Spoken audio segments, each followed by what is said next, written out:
I don't know the story. So let me back up then. So Okay.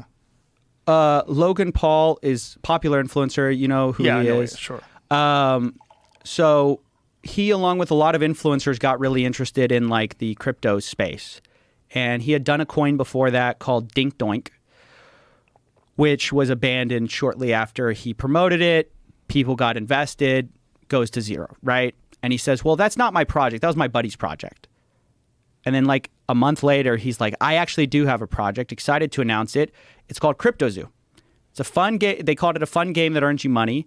Basically, the idea is they're going to sell you these two things. Eggs is NFT, and then there's a coin aspect to it called Zoo tokens, okay?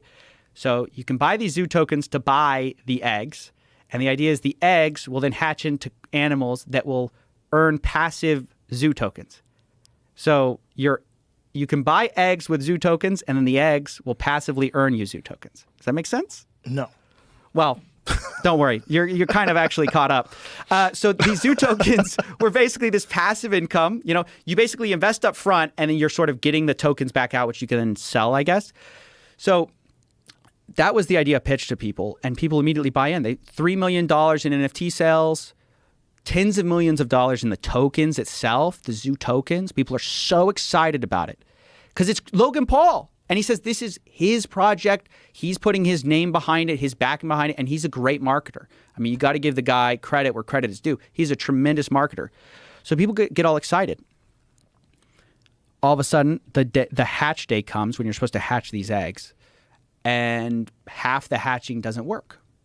How does the hatching work? Is it on a computer model? It was on. What is it? It was on the blockchain, so you could your NFTs would turn into different NFTs. They would transform into the animals. They go from an egg to an animal. How? It's just blockchain coding. I mean, it's just. But how do they? Is it predetermined? Yeah. How does your egg become an ostrich? It's just random. It's supposed to be randomly generated animals. So you might get a rhino. You might get a chicken. Exactly. And then you could crossbreed your rhino with a chicken and get a ricken or something and get even more tokens. But is this it? Yeah, there it is. You get bear shark. So whale panda. So people start to gorilla. Is this still around? So they say they're going to go back and fix it now. So Logan, after being not involved for a year, as soon as my video comes out, he goes, damn, what a coincidence. I've been working on it. I was going to, make it, launch it. In reality, he hadn't touched it for a very long period of time. But so sorry to back up. Okay. The half the eggs don't work, and they're not actually earning anything. The whole time they said they're going to earn you these tokens, right? They're not earning anything. So the promises haven't been fulfilled. There's just sort of all this stuff going on behind the scenes. Logan's quiet. Come to find out, he had hired basically criminals who were selling on the back end, some of the tokens.